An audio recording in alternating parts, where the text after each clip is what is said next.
गोटे गाँव गोटे भूत बास करुला। सी राति हेले सी पदाकू बाहरे एवं चारिआडे गाँ जाक बुलिबाकू लागे।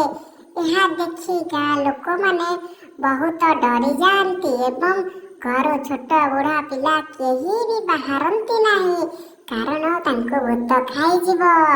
से भूतटी गाँ मुंड एक बड़ गछरे बास करुला। गाँ लोके ताकू किपरि बाहर करिबे दिने एक तांत्रिक पाखकू गले एवं तांकर दुख सबु जणाइले। तांत्रिक ताहा शुणी कहिला, तमे चिंता करनी, मु जाइकी ताकू काढ़ीदेवी, किछि हेले भी भय करिबार नाही। एक कथा शुणी गाँ लोक समस्ते बहुत खुशी हेले एवं कुहाकुही हबाकू लागिले, जाऊ एते दिन पर भूतटी आम गाँ छाड़िकी जीव हेरी।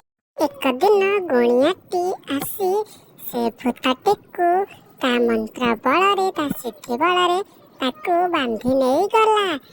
गुणियार एई महानता एवं बुद्धि देखि गाँ लोक ताकू बहुत प्रशंसा कले एवं खुशी रे समस्ते नाची उठिले एवं गुणिया को बाहा बाहा पदा देले।